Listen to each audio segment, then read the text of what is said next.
Queremos daros a todos la bienvenida a este acto de Aquí 130. Esta es la segunda actividad organizada con motivo del 130 aniversario de la Iglesia Evangélica de Hermanos en Gijón. 130 años de presencia y de testimonio evangélico en Gijón. Con este fin hay todo un programa llamado Aquí 130 de actividades para presentar al pueblo de Gijón. Vamos a ver un vídeo promocional que nos explica, nos detalla un poquito más esto.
Este mes es un mes especial para Aquí 130, ya que con motivo del aniversario, Alianza Evangélica Española ha decidido apoyar este programa de actividades y están con nosotros aquí en esta tarde. Queremos daros las gracias y una bienvenida muy especial también a personas que nos visitan desde diferentes puntos de España, por ejemplo Galicia. Jaume Llenas es el secretario ejecutivo de Alianza Evangélica. Ellos van a tener su asamblea anual aquí entre nosotros. Él va a presentar a Alianza Evangélica y la ponencia y el ponente que vamos a escuchar en esta tarde.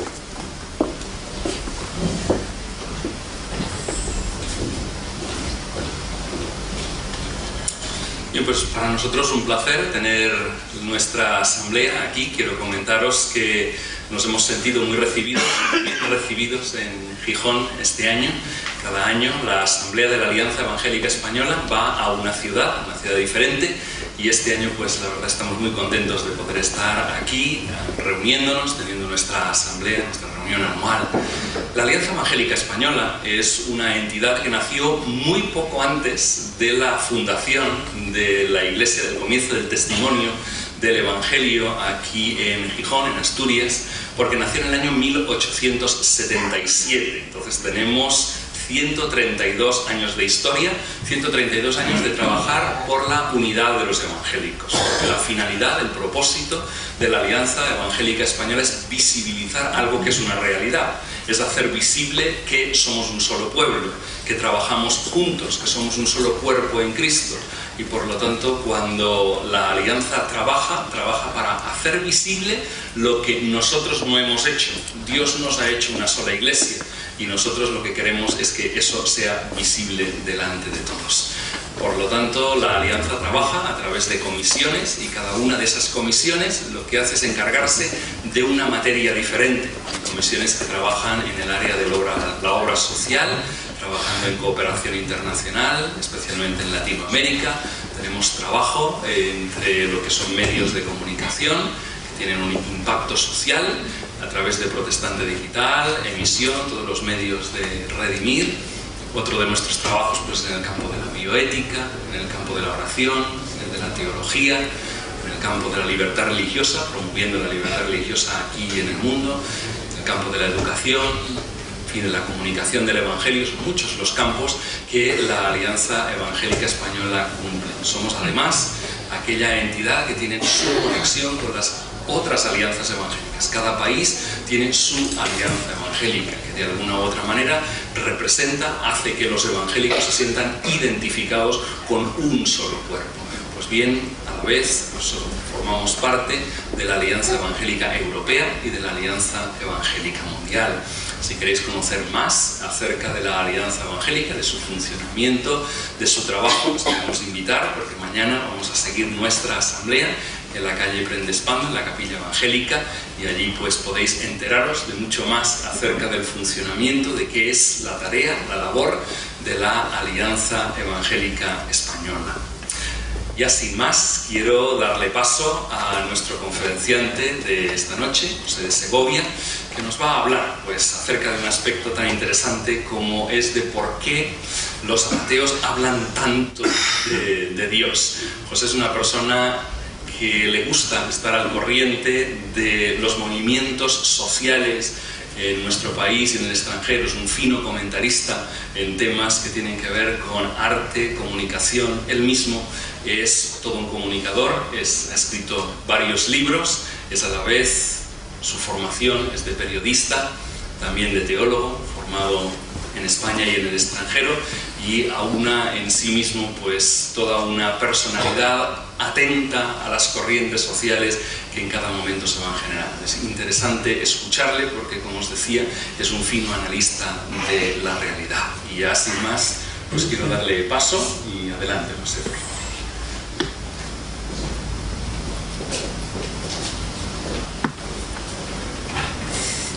¿Por qué hablan los ateos siempre de Dios?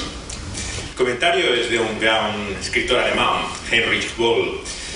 Algunos recuerdan todavía sus confesiones, opiniones de un payaso, uno de los libros más entrañables de él, y en él tiene esa famosa frase: los ateos me aburren porque hablan siempre de Dios. Y lo decía él, que había sido convertido al catolicismo, pertenece a esa larga tradición de conversos que tiene también la literatura. Pero más allá, digamos, de la provocación de esta frase, es evidente que nos habla de una realidad paradójica en el seno mismo del ateísmo. La reciente guerra de Dios, como la han llamado algunos, en los autobuses, ¿no?, de mensajes y contramensajes, ¿no?, acerca de Dios, ¿no?, ha vuelto otra vez a traer a la luz, ¿no?, hasta qué punto no solamente ha aumentado ciertamente el número de creyentes en una sociedad que se creía secularizada, alejada ya de la religión, sino también el resurgir de nuevos ateísmos. Es uno de estos fenómenos también curiosos de estos últimos años. En cierto sentido, y en particular en nuestro país, se vivió desde la transición política una enorme cantidad de personas que preferían el término agnóstico, ¿no? Ateo. La particular definición del agnosticismo que dio el profesor Tierno Galván tuvo una gran influencia en muchos de la izquierda en España, y a partir, digamos, de su famoso libro que tituló en homenaje a otro libro con el mismo título de Bertrand Russell, ¿no? El gran filósofo también británico, ¿por qué soy agnóstico? Llevó a muchas personas a definirse en estos términos en cuestiones religiosas, ¿no? La mayor parte, yo creo que de los dirigentes políticos que ha habido, sobre todo en la izquierda de nuestro país, se han definido en esos términos como agnósticos. El ateísmo de alguna forma estaba considerado ciertamente desfasado, aunque en su propio seno, ¿no? El pensamiento marxista tuvo una gran influencia del ateísmo llamado científico. Fue una vía, digamos, de la tradición dialéctica del filósofo Hegel, que llega hasta el marxismo por la vía de Feuerbach, uno de los grandes teóricos del ateísmo, que realmente llevó a que muchos de los padres, ¿no? de la izquierda se definieran como ateos. Sin embargo, vemos que con el paso del tiempo, y particularmente en estos últimos años, había entrado en un cierto descrédito, ¿no? El término, y de alguna forma muchos prefieren una forma de autotitularse, ¿no? Que parece bastante más neutra, ¿no? Que es el término agnóstico. El agnosticismo realmente es muy difícil de definir, y afortunadamente no es el tema que tengo en esta noche, porque cada uno lo define como le da la gana. Pero realmente hoy tenemos un tema bastante más claro y, sin lugar a dudas, sin ambigüedades para entender, que es el tema del ateísmo. Por ateísmo todos entendemos, y es así como se define, que es la idea de que no hay Dios. Básicamente es así como podemos definir el ateísmo frente a los grandes sistemas, ¿no? Que se definen sobre la divinidad. Por un lado, el panteísmo, el que piensa que Dios está en todo, y al mismo tiempo el deísmo, que considera que Dios está más allá de este mundo, pero que está ahí. Frente a deísmos y panteísmos, los ateos han proclamado siempre la realidad de que no existe un Dios. Ha habido diferentes formas en las cuales se ha entendido ese ateísmo, ¿no? Y ciertamente podríamos distinguir varias escuelas, ¿no? Hoy en día, sin embargo, vemos resucitar, ¿no? Una de las principales influencias de la que surge el ateísmo tradicional, pero que se convierte al mismo tiempo en el eje de muchos de los nuevos ateísmos. Esta nueva interpretación, en cierto sentido, que se pretende hacer del ateísmo, surge por un lado de autores ya clásicos, ¿no? Dentro de esta escuela de pensamiento. Por un lado está todo el enorme pensamiento de Sigmund Freud, ¿no? el padre del psicoanálisis, que desarrolló en varios libros una peculiar interpretación, ¿no? De lo que él era, definía acerca de su negación de esa idea de Dios. Básicamente la obra de Freud, que sería bastante amplia de poder explicar en pocas palabras aquí, ¿no? Nos dice que el hombre, en su conciencia de su debilidad, ¿no? necesita esa idea de un Dios que de alguna forma esté por encima de él, ¿no? dirigiendo su destino. Y en sus principales libros, ¿no? de La ilusión del futuro, el declive de la civilización, desarrolla toda esta teoría de Dios como la proyección del Padre, ¿no? Esto tiene una influencia en ciertos de los filósofos ateos de la época existencialista, particularmente Sartre. Lo lleva a un discurso filosófico más allá de la psicología, y de un modo muy particular vemos que confluye también con la tesis tradicional de Feuerbach, ¿no? en estos nuevos ateísmos que ahora surgen, ¿no? Básicamente los autores más representativos son un autor francés, ¿no? que lleva publicando libros y dirigiendo focos en centros culturales como este, ¿no? En Francia reúne en muchas provincias a personas interesadas para darles lecciones de ateísmo. Ahí es donde surge su tratado de ateología. El tratado de ateología es todo un fervor militante de indoctrinamiento en los fundamentos básicos del ateísmo, ¿no? que ha llevado a que, al torno a este movimiento francés, ¿no?, muchos hayan tenido conocimiento de esta literatura y se haya unido también a otra nueva influencia en el Reino Unido. En este caso, verdaderamente detrás de toda la campaña que conocemos de los autobuses está un profesor de biología conocido durante mucho tiempo por su militancia atea, ¿no?, y que ha convertido, digamos, el término humanista en sinónimo, ¿no?, de un ateísmo militante, ¿no?, que coincide a su vez con el movimiento americano, ¿no?, que se suele llamar de humanismo secular. El movimiento de humanismo secular surge con varios filósofos, ¿no?, que habían surgido dentro del mundo que llamaban al principio los escépticos, ¿no?, en torno a varias publicaciones como El investigador escéptico y otros temas. Defienden a veces, en nuestro país se le conoce a este movimiento con el nombre del pensamiento racional, la sociedad por el pensamiento racional, y son focos recientes de gente bastante joven, algunos de ellos, ¿no?, que han redescubierto, ¿no?, el ateísmo en estos últimos años, algunos desde una raíz científica, ¿no?, vienen de campos de la ciencia experimental, ¿no?, y otros desde una tradición más filosófica, ¿no?, con unas raíces bastante profundas, pero todos ellos con un profundo celo evangelizador, digamos, de su ateísmo. Y esto nos lleva, por lo tanto, a la pregunta de esta noche: ¿por qué los ateos hablan tanto de Dios? Mi primer punto en esta noche es la idea fundamental que yo creo que debemos tener en claro, creyentes y no creyentes, que es básicamente que no es nuestra inteligencia o nuestro conocimiento, ¿no?, el que nos hace ateos o creyentes. Esto sé que no es suscrito por mucha gente, y a nivel popular, sin embargo, hay la idea muchas veces en el fondo de las personas de que cuando alguien es verdaderamente inteligente, si alguien tiene cierta preparación, educación o cultura, desde luego es más fácil, ¿no?, que pueda llegar a mirar críticamente la fe, a ser verdaderamente incluso opuesto a la religión. Esta idea, que ha circulado durante mucho tiempo, creo que no se sostiene de ninguna manera.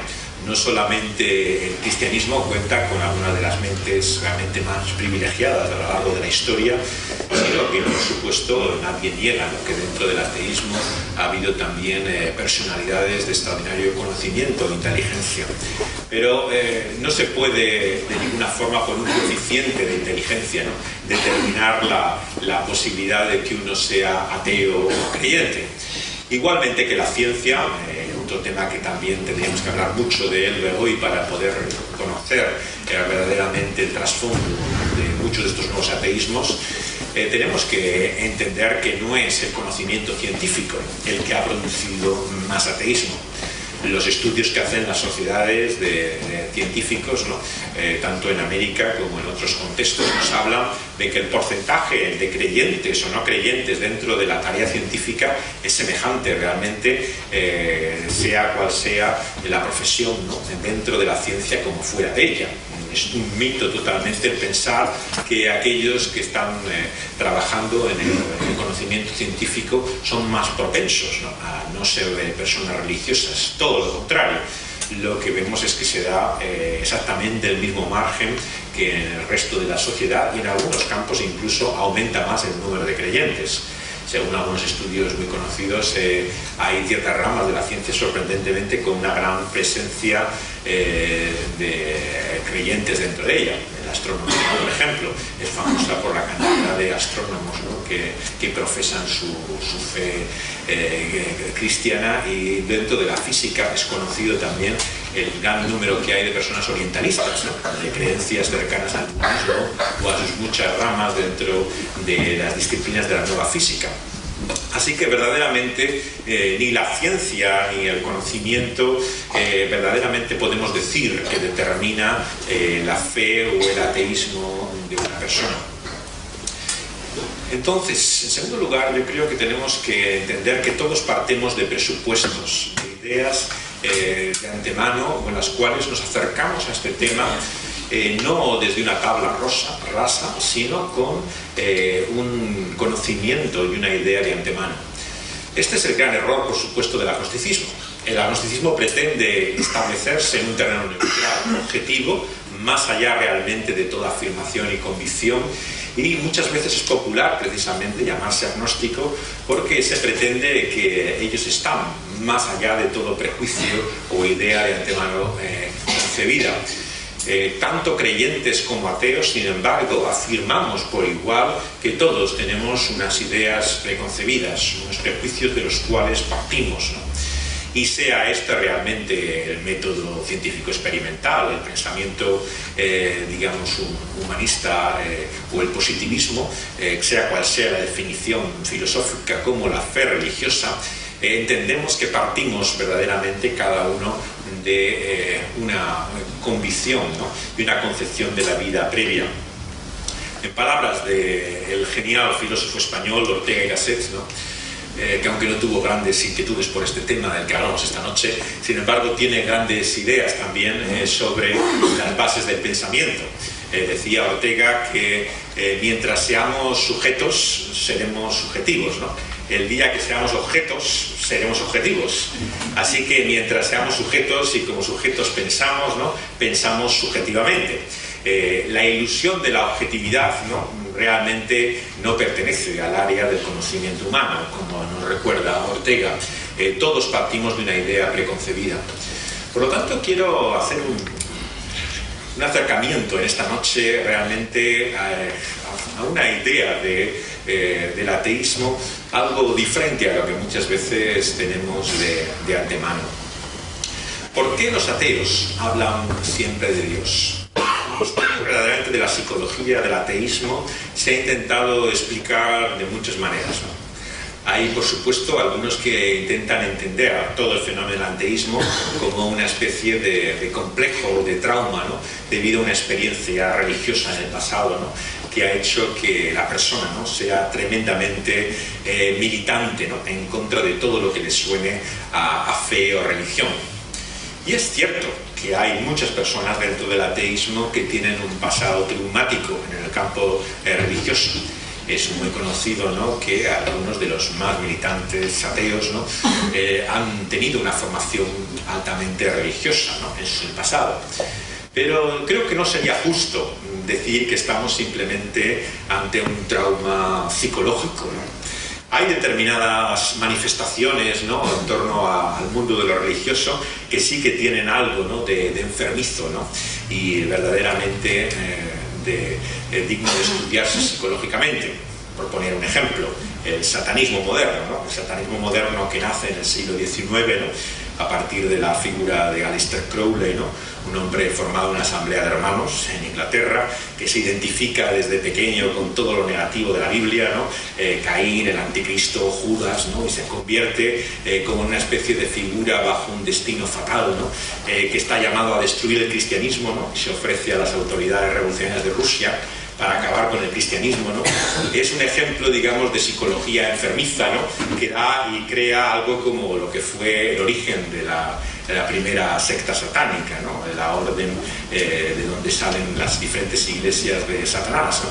Su origen en América también es semejante. Anton LaVey, un hombre que tocaba el órgano en las campañas de avivamiento evangélico, ¿no? En Estados Unidos, ¿no? Y que asiste a la hipocresía y también la propia lucha personal, ¿no? en su sexualidad dentro de ese mundo evangélico, ¿no? Y finalmente funda la Iglesia de Satanás, ¿no? Y de ahí crea, digamos, todo un credo del anticredo, ¿no? De lo que es el cristianismo, ¿no? Tal vez pocos han descrito esto de una forma tan magistral como la gran escritora del sur de Estados Unidos, Flannery O'Connor. Flannery O'Connor, una mujer que murió bastante joven a causa del cáncer, es considerada una de las grandes novelistas americanas. Fue convertida al catolicismo a una edad madura y ella describió de una forma magistral esta mentalidad en el personaje de un libro que se llama Sangre Sabia. Sangre Sabia fue llevado al cine por John Huston, el gran director americano, y hay una versión de su novela.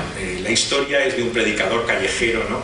que predica la Iglesia sin Cristo, ¿no? El credo exactamente en su versión opuesta, ¿no? Y en torno a él surge todo un mundo marginal, ¿no? De la cultura del sur de Estados Unidos, ¿no?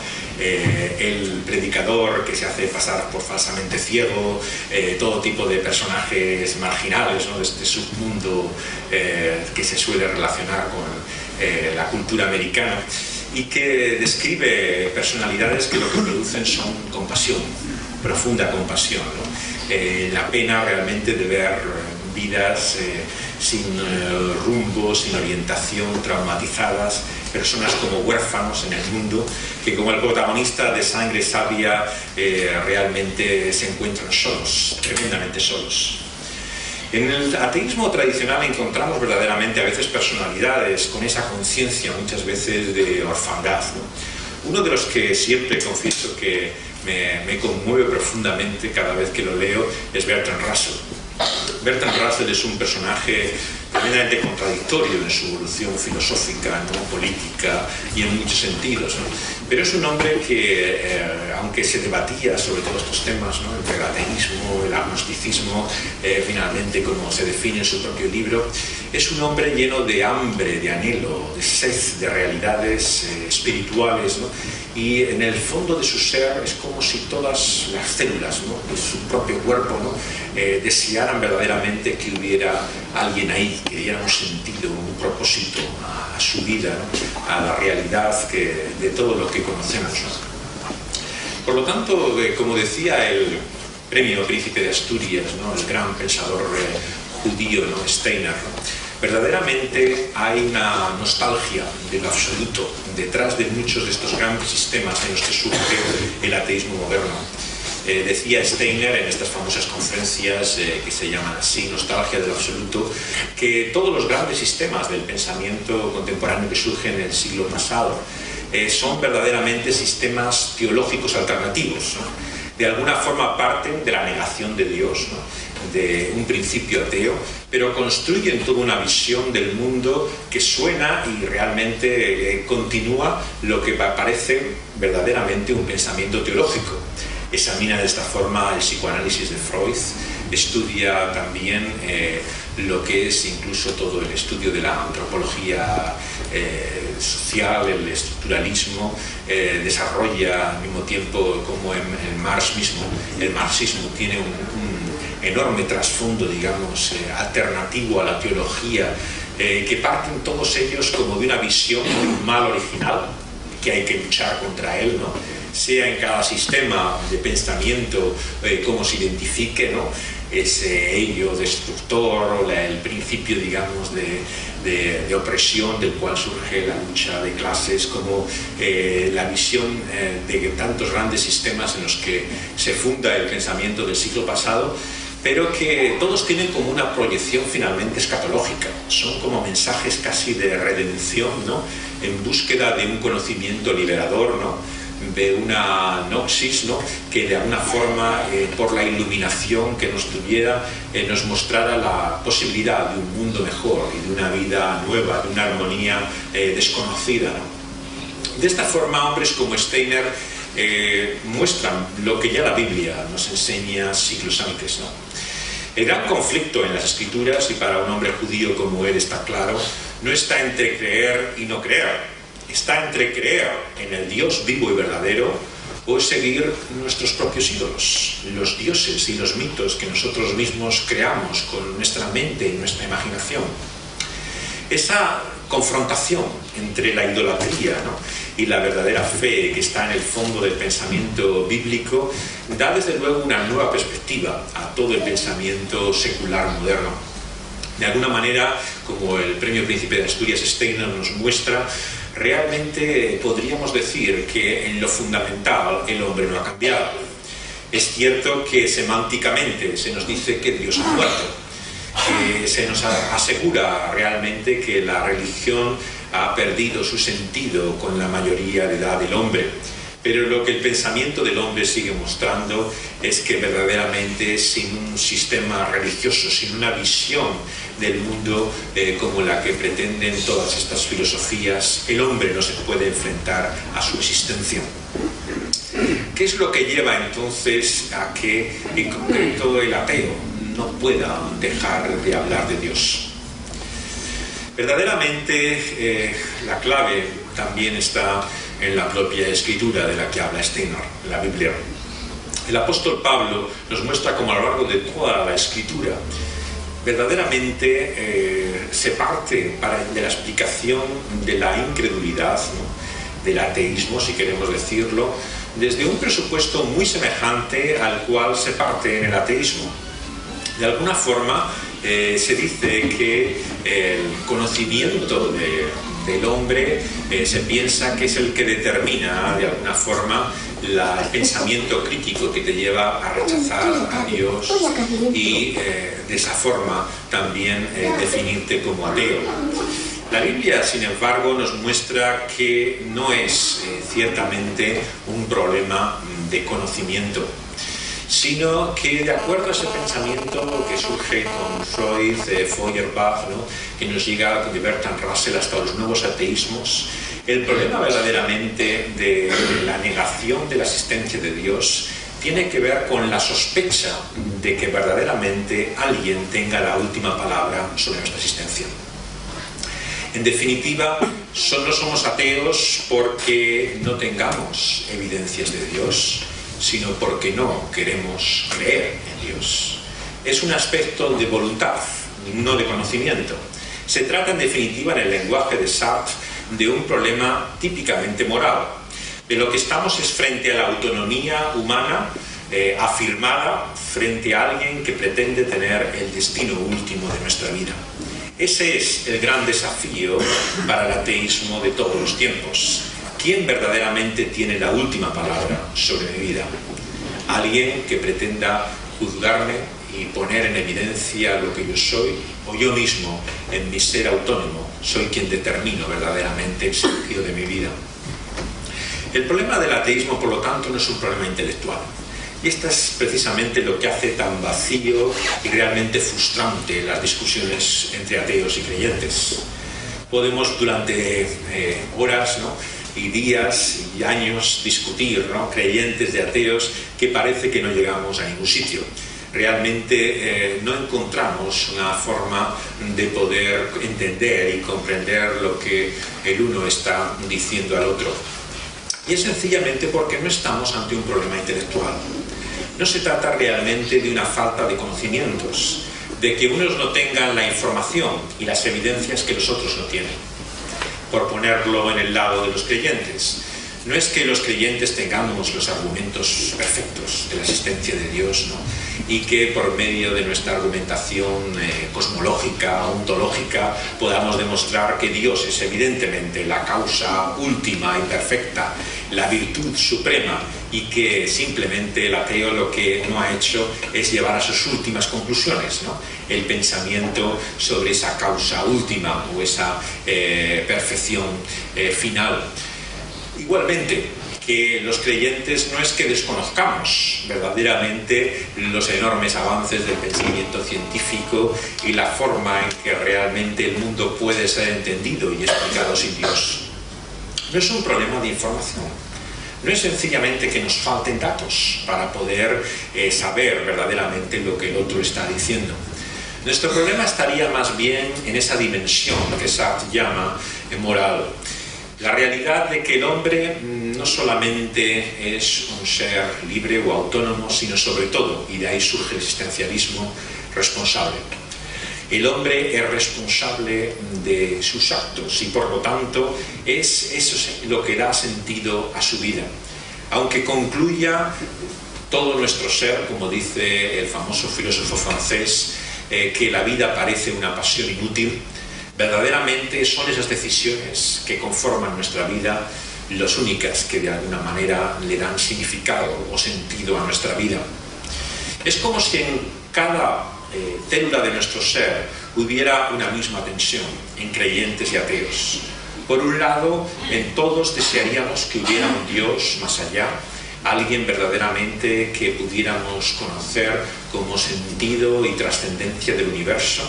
Y por otro lado, como si dentro de nosotros mismos también, creyentes como ateos, hubiera la necesidad de evadirnos, de escapar y de huir, ¿no?, de la realidad de alguien que pueda tener la última palabra sobre nuestra vida. Es, en definitiva, en lenguaje bíblico, el problema de nuestra naturaleza. Es así de grave nuestra situación. Tenemos esa contradicción en nuestro propio interior. Por un lado, desearíamos que hubiera ese Dios y nos aferramos a la posibilidad de que verdaderamente está ahí, y por otro lado queremos escapar y huir de él lo más lejos posible. Por eso quiero finalmente también en esta noche ir a uno de los textos del apóstol Pablo en que de una forma más clara y magistral nos presenta este dilema desde el punto de vista cristiano. Romanos 1, el primer capítulo de su epístola en el Nuevo Testamento. En él llega a la conclusión el apóstol de que todo hombre tiene un conocimiento, una idea de Dios. Como dice uno de los salmos, solamente el necio dice que no hay Dios. El pensamiento bíblico parte de ese hecho incontestable de que es Dios, de que Dios está ahí, de que Dios existe. No comienzan nuestras Biblias con una apología, argumentación ontológica, cosmológica sobre la realidad de que tiene que existir ese Dios, sino que Dios es un hecho patente, incontestable. El apóstol, por lo tanto, como buen judío y criado realmente con esas escrituras, parte de la convicción de que todo hombre tiene ese testimonio de Dios. El problema es que el hombre mismo suprime, resiste ese testimonio. La palabra que él utiliza en esa primera epístola, en esa epístola a los Romanos, en ese primer capítulo, ¿no?, es tremendamente significativa. Nos habla verdaderamente de un acto de resistencia, como algo que surge desde lo más profundo de nuestro ser para resistir con todas nuestras fuerzas, mente y corazón, la posibilidad verdaderamente de que haya un Dios, que no solamente nos haya creado, sino que vaya finalmente a juzgar a todo hombre y mujer, a vivos y muertos. Por lo tanto, a la luz del pensamiento del apóstol Pablo, verdaderamente el argumento que para los ateos les lleva a negar la existencia de Dios, la ilusión de que tiene que haber un Padre, alguien arriba en los cielos que dirija nuestro destino y que dé sentido a nuestra vida, es precisamente el argumento que el apóstol Pablo nos explica para afirmar la realidad del ateísmo. El ateísmo es precisamente el esfuerzo del hombre suprimiendo esa evidencia y testimonio que haya en cada ser humano de que existe ese ser llamado Dios, que puede controlar, que puede juzgar y finalmente determinar tu vida. Verdaderamente, por lo tanto, estamos ante un terreno común, solamente que de conclusiones opuestas. Para algunos es la mayor evidencia de que Dios no existe, y para los creyentes es la explicación claramente de qué es lo que hay en el fondo mismo del ateísmo. El Dios al que algunos desean abrazarse es del que otros quieren precisamente huir y escapar. Y quiero por eso finalmente ir a un terreno común que tenemos entre creyentes y no creyentes, entre los cristianos y los ateos, que es el porqué de esa huida. ¿Por qué escapamos de la realidad de ese Dios? Porque lo hacemos todos, sin igual.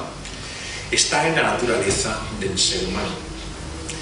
La realidad nos la da también el apóstol Pablo en la argumentación de este primer capítulo de Romanos. Si bien Dios ha dejado una evidencia, algún testimonio claro en la creación, en la obra de sus manos, de quién es Él, de su poder o de su divinidad, la realidad es que suprimimos ese testimonio. ¿Por qué? Porque desde el cielo se revela la ira de Dios contra el hombre. Y aquí es donde cristianos y no cristianos nos sentimos incómodos. Nos revolvemos en nuestro asiento y decimos, pero no era un Dios de amor. Aquí verdaderamente estamos ante alguien que ninguno de nosotros nos resulta fácil tratar. Un Dios airado. ¿Quién es este Dios? Desde luego no es el Dios en el que yo quiero creer, nos dicen los creyentes. Y los ateos nos dicen, este es el terrible Dios, que es el opio del pueblo. Y todos por igual nos encontramos extraños e incómodos ante ese totalmente otro, ante aquel que se describe de forma tan singular y diferente del hombre que la Escritura describe como 3 veces santo, totalmente diferente, aquel que es totalmente el otro. Y ante ese Dios verdaderamente nadie se siente cómodo, porque es un Dios que tiene algo contra nosotros. De alguna forma, si fuera ese Papá Noel celestial que simplemente nos anuncia su mensaje de amor y de paz, todos estaríamos dispuestos de firmar donde haya que firmar y de recibir a ese Dios como nuestro Dios. ¿Quién no quisiera tener ese enorme oso de peluche esperándonos al final de nuestra vida que nos diga, bueno, no te preocupes, has hecho de tu vida una ruina, un desastre, pero bueno, no importa, ven conmigo que tendrás finalmente la felicidad que yo te regalo? Pero ¿es ese verdaderamente el Dios de la Biblia? ¿O no es esa teología de Papá Noel precisamente la que se enfrenta a esa revelación divina que el apóstol Pablo nos muestra en Romanos? Un Dios que no es solamente bueno, sino justo. Un Dios que en su santidad se muestra incluso airado, que revela desde el cielo quién es, pero se revela en contra de lo que llama la impiedad, la negación y resistencia de Dios que hay en los hombres. Contra esto se enfrenta ese Dios. Por lo tanto, a la luz de la Escritura y de la enseñanza apostólica, la negación de Dios no es simplemente un problema intelectual. Nos faltan datos. Simplemente no tenemos el conocimiento que deberíamos tener. Estamos ante una ofensa moral. Se trata de algo que hemos hecho de suma gravedad, un acto de traición cósmica, si queremos decirlo, por el cual ese Dios supremo se enfrenta con el hombre y nos dice verdaderamente quiénes somos. Y lo que nos dice de nosotros a nadie nos gusta. Cuando nos vemos en ese espejo y leemos este libro y escuchamos las palabras del apóstol Pablo, decimos, ¿no es esto exagerado? No puede ser realmente así. De alguna manera nos parece que el dictamen y la conclusión que da de nuestro mal y enfermedad parece excesivo. El hombre no puede ser en el fondo tan malo. En el fondo, en nuestro corazón, todo hombre podemos decir que tiene algo de bueno. ¿Cómo podemos decir que el hombre es malo? Sin embargo, precisamente ahí es donde nos encontramos con la realidad de nuestra debilidad. En lo más profundo de nuestro interior, todos nos consideramos seres frustrados. Creyentes y no creyentes, ateos y cristianos, reconocemos que nuestra vida no es lo que debiera ser, que no somos como nos gustaría realmente ser. Y ese sentido verdaderamente de conciencia es el que para algunos les hace buscar ese Dios como un Padre que finalmente te acepte y reciba tal como eres, y a otros huir y escapar de ese Dios que pueda juzgar tu vida y poner en evidencia la contradicción que hay en tu interior, en tu persona más profunda. Es el conflicto en el cual nos encontramos como seres humanos, en cada generación y cada persona por igual. La realidad es que somos un proyecto frustrado. No vivimos las vidas que debiéramos vivir. Esto para la filosofía existencialista es simplemente una muestra verdaderamente de la falta de significado, de sentido de la existencia. Nos habla simplemente de que no hay propósito en este mundo. Y es por esto que incluso muchos se aferran desde la biología de Monod al hecho de que podamos ser resultado del azar. Si al fin y al cabo todo el universo fuera por azar, nosotros simplemente seríamos la expresión última de ese azar, sin sentido y sin significado, en un universo vacío y lejano a todo propósito moral. Pero Al mismo tiempo, los creyentes se aferran a ese universo moral y buscan también ser aceptados por ese Dios. Se encuentran con sus demandas, con su justicia, con su ley, y intentan entrar en sus propios términos con ese Dios. El hombre religioso, por lo tanto, a lo largo de los siglos se ha distinguido muchas veces por una tremenda hipocresía. No nos engañemos.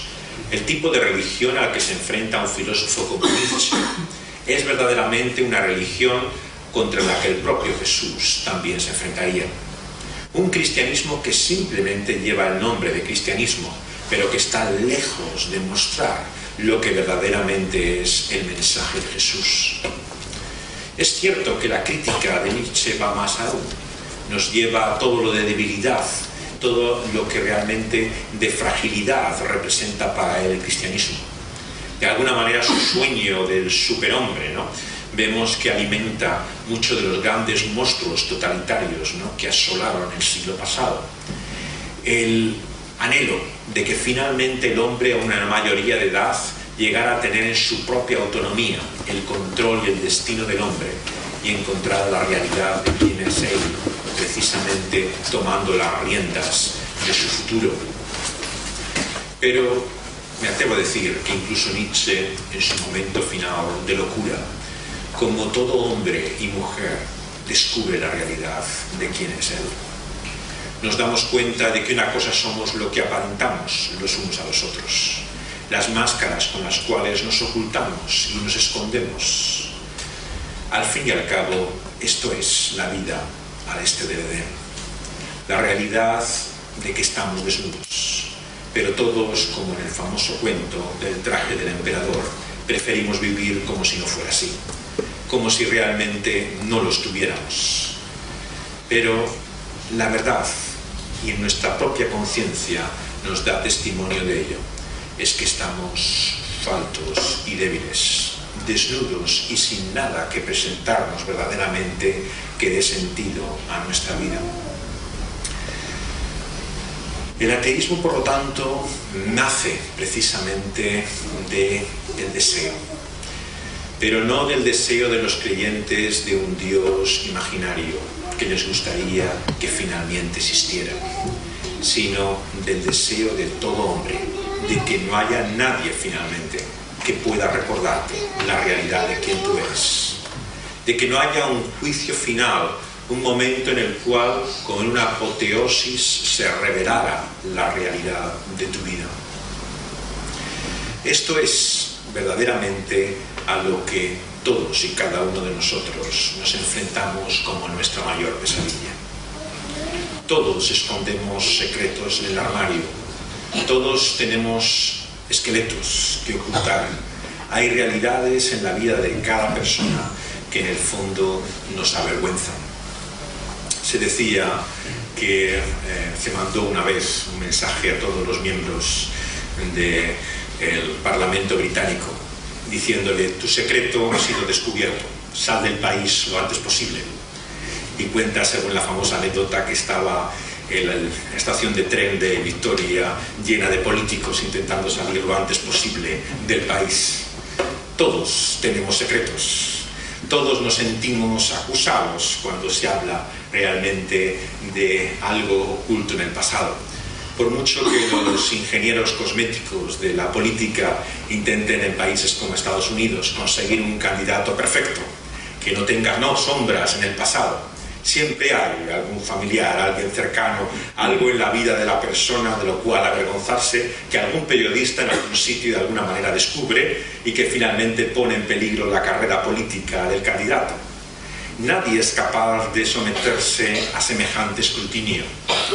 Y si esto es así, verdaderamente en ese observatorio humano que son los medios de comunicación y aquellos que viven sobre todo más cercano de cada uno de nosotros, ¿qué no será de un Dios que todo lo sabe, que todo lo conoce, que escudriña incluso lo más íntimo y profundo que hay en cada uno de nosotros? ¿Quién no desearía huir de ese Dios? ¿Quién no quisiera escaparse y esconderse al verse desnudo ante la voz de aquel que nos ama? ¿dónde estás? Verdaderamente preferimos vivir en ese lugar de ninguna parte, en tierra de nadie, donde nunca se ponga en evidencia el fracaso y la realidad de lo que somos. Podemos construir un gran sistema ateo de ese nuestro deseo y anhelo de que ese Dios no exista. Pero la realidad es que en lo más profundo de nuestro ser está esa conciencia última. Podemos engañarnos, podemos acallar nuestra conciencia, pero finalmente otros nos lo recuerdan. Se decía de Rousseau, que fue uno también de los que más claramente se enfrentó a la Iglesia y a su juicio religioso sobre la humanidad, que al afirmar la bondad natural del hombre, escribió en ese famoso diálogo, con un obispo, la realidad de cómo él, Jean-Jacques Rousseau, cuando un día se enfrentara a ese supuesto día del juicio, le diría a ese Dios: yo no tengo nada de qué avergonzarme. Y Voltaire, con su tremenda malicia y sumamente astucia, escéptico como era también en temas religiosos, pero conocedor de la vida de Rousseau, que entregó a todos sus hijos a la inclusa, que despidió a su mujer y constantemente la traicionaba y engañaba, que carecía de la más elemental de la virtud humana, decía Voltaire acerca de él. ¡Ay con la bondad de Rousseau!, decía Voltaire, irónicamente, porque todos nos observan. Aquellos que están más cerca saben la realidad de lo que somos. Nos podemos repetir cada día lo maravillosos que nos gusta pensar que somos, pero siempre hay alguien muy cercano, tan cercano que sabe verdaderamente la realidad de lo que somos y nos muestra nuestras contradicciones, nuestras profundas vergüenzas. Y por esto es que ante ese Dios nadie se siente incómodo. La fe de la Biblia, por lo tanto, va más allá del conflicto entre ateos y religiosos. No solamente no se ve reflejada por una lucha como esta de los mensajes de autobuses, sino que verdaderamente nos muestra que el problema es mucho más profundo que todo eso. La cuestión no es creer o no creer. La cuestión es en qué Dios creemos. ¿De qué Dios hablamos cuando hablamos de Dios? Porque lo importante no es si una persona se define creyente o atea. Lo importante es verdaderamente de quién es el Dios de quien estamos hablando, para quien lo afirma como para quien lo niega. Y es precisamente ahí donde comienza la Biblia, en la Escritura. Ese Dios que habla por medio de hombres y mujeres a lo largo de la historia, que se revela en la profecía y una y otra vez se muestra su carácter en la ley. Un Dios diferente a cualquier otro Dios, que no se puede comparar con ninguno de los ídolos o imaginaciones, ficciones que el hombre haga de Dios. Es el Dios que proclama, con la famosa expresión de Karl Barth, la abolición de la religión. Es el Dios que se enfrenta contra todo aquel que quiere construir con su nombre lo que es verdaderamente, simplemente, sus ideas y pensamientos. Como decía el teólogo de Basilea, no olvidemos que cuando hablamos de Dios, los que hablamos somos nosotros. Y verdaderamente el Dios de la Biblia se muestra como un Dios diferente, un Dios que va más allá de la mente y la imaginación de los hombres y que le coloca ante ese grave problema, la realidad de su fracaso. Pero el asombro y la buena noticia con la que quiero acabar es que el Evangelio de Jesucristo, el Evangelio que creemos y proclamamos como iglesias evangélicas y que aquí en este aniversario recordamos como al comienzo de esta nueva asamblea de la Alianza Evangélica, no se trata de el Dios nosotros nos podamos sentir más cómodos, sino del Dios que se ha revelado en su Hijo Jesucristo y que nos ha mostrado la vida que no tenemos ni somos ninguno de nosotros. En Él está verdaderamente todo Dios en su plenitud. No hay nada de Dios que no veamos en Cristo y no hay nada en Él que no nos revele. Pero lo que vemos es la gran diferencia que hay entre él y nosotros. Una y otra vez sus propios discípulos que le seguían e intentaban imitar se enfrentaban con ese abismo, con esa diferencia.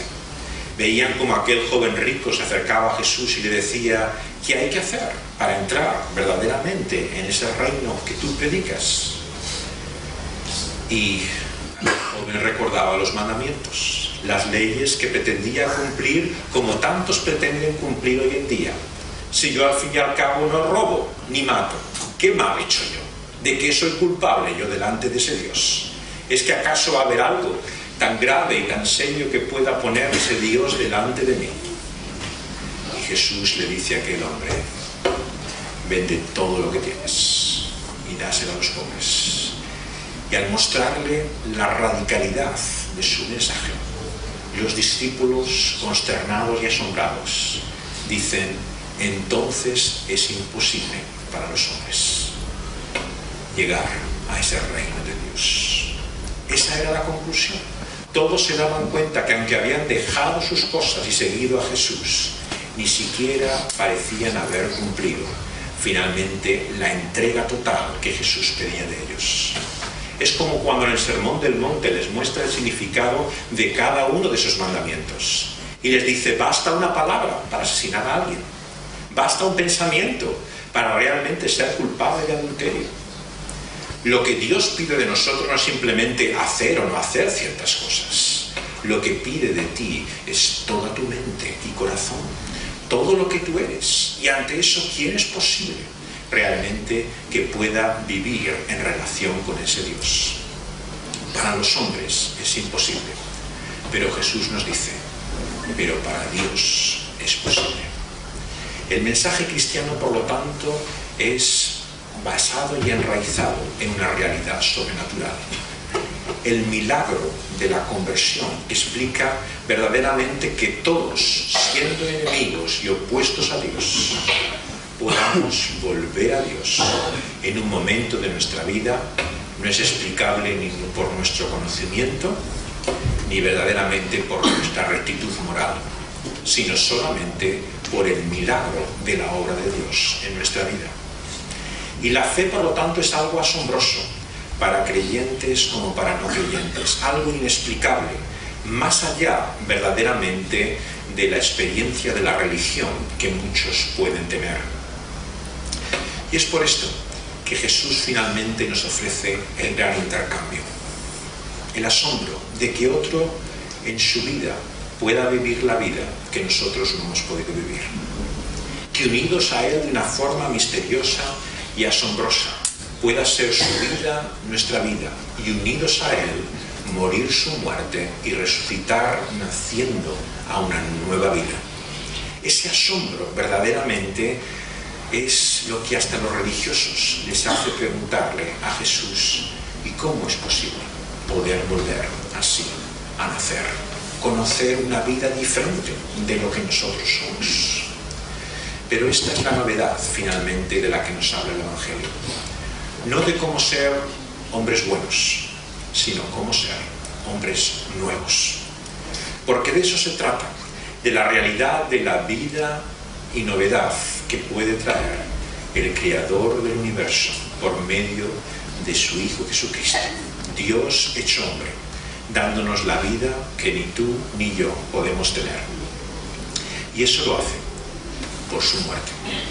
Él tiene que llevar a cabo todas nuestras contradicciones sobre Él. Tiene que acarrear con todas nuestras vergüenzas y cargarlas hasta el final mismo. Tenemos que morir con Él, la muerte de lo que ha sido esa vida de fracaso, de frustración e inutilidad, para dejar de escapar de ese Dios y encontrarnos a ese Dios que nos acepta en su gracia a causa de otro, su Hijo Jesucristo. El mensaje del Evangelio y el cristianismo, por lo tanto, le afirma tanto a ateos como a religiosos la realidad de que hay otra vida diferente que la que hemos podido conocer, la vida que está en Cristo Jesús, y que unidos a Él podemos enfrentarnos a ese Dios, ya no con el miedo y el terror del que busca escapar de esa ira, que pone en evidencia quiénes somos, sino del descubrimiento de la gracia de ese Dios que nos acepta tal y como somos, pero a causa de otro, Cristo Jesús, de lo que Él es y de lo que Él ha hecho por nosotros. Por lo tanto, el cristianismo es Cristo, y Él nos muestra verdaderamente quién es ese Dios del que hablamos cuando hablamos de Dios. Y ante ese Dios revelado en Cristo Jesús, no tenemos ya razón para seguir escapando. No debemos continuar huyendo, porque su verdad nos muestra la realidad de lo que somos, pero por esa verdad podemos ser hechos libres. Al ser aceptados por aquel que nos recibe tal y como somos, que toma sobre sí mismo todas nuestras frustraciones, miserias y vergüenzas y las lleva a la muerte misma. Y no quedó colgado de esa cruz, sino que al tercer día su tumba quedó vacía. Surge, por lo tanto, la esperanza de poder ser mucho más de lo que hemos podido ser hasta ahora o de lo que somos, de lo que seremos en Cristo Jesús. Él nos habla de la esperanza viva, anclada en una realidad en la historia y en el espacio, porque esa tumba está vacía y Él se levantó de los muertos. Tú y yo, como aquel apóstol Pedro, podemos ser mucho más que nuestras traiciones y vergüenzas, capaces incluso de hacer daño a aquel a quien más queremos, de negar a aquel maestro que seguía a Pedro durante aquellos años, dispuesto a dar toda su vida, y una y otra vez decir que no le conoce. Pero por la vida de otro, Cristo Jesús, triunfante en la resurrección, Él, Pedro, como tú y yo, podemos ser mucho más de lo que hemos sido y de lo que somos, lo que seremos a causa de Él. Y Él nos habla de un Dios más allá de nuestros anhelos y temores, más allá de nuestro deseo y vergüenza, del Dios que ha logrado unir que la justicia y la misericordia de Dios se abracen, abrir un camino precisamente por su muerte y resurrección, para que en Dios podamos encontrar no alguien de quien escapar, sino la realidad de alguien que finalmente nos acepta. Podemos pensar lo que queramos de Dios, pero finalmente nos quedan esas palabras también del apóstol Pablo. En el interior, en lo más profundo de cada uno de nosotros, está, aunque sea, esa leve sospecha. ¿Y qué hay si todo esto fuera finalmente verdad? ¿Qué ocurriría si alguien finalmente pidiera cuentas de mi vida un día? Si la muerte no fuera el fin, y no hay nada después de la muerte porque los muertos no digan nada, sino que realmente haya alguien que ponga de manifiesto la realidad de quiénes somos, que muestre que este mundo es un universo moral en que nuestros actos tienen consecuencias. ¿Qué haremos delante de ese tribunal? ¿Qué diremos ante tal juez? Querido amigo, solamente para ti y para mí hay una esperanza. Y esa no empieza por lo que yo soy, lo que yo he hecho, lo que he creído y lo que yo pienso de ese Dios, sino lo que Dios piensa de mí. Pero lo que Dios piensa de mí, solamente hay uno que lo determina. Y es la realidad de si tú estás solo o estás unido a aquel que es la única forma de ser aceptado por ese juez, Cristo Jesús. Si tu esperanza y aquel en el cual en tus labios está tu confianza es Cristo Jesús, entonces no hay condenación para ti ni para mí. Pero si tu esperanza está en lo que tú piensas de ese Dios, en lo que tú crees o en lo que tú has hecho o en cualquier cosa realmente de lo que signifique para ti ese Dios, querido amigo, ateo o religioso, tienes un problema. Y un problema muy grave. Muchas gracias.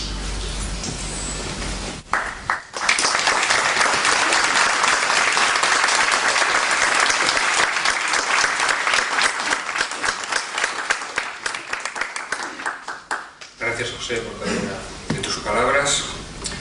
Recordaros que mañana a las 10 de la mañana, en el local que la Iglesia Evangélica de Hermanos tiene en Gijón, en la calle Prendespando 22, tendremos también una charla a cargo del doctor Pablo Martínez, titulada Espiritualidad y secularismo, la renovación de la fe hoy. Recordad, mañana a las 10 de la mañana en Prendespando 22. Queremos daros las gracias por vuestra asistencia y también de una forma especial dar las gracias a Abelino, director del centro, por brindarnos este local y todas las atenciones que han tenido.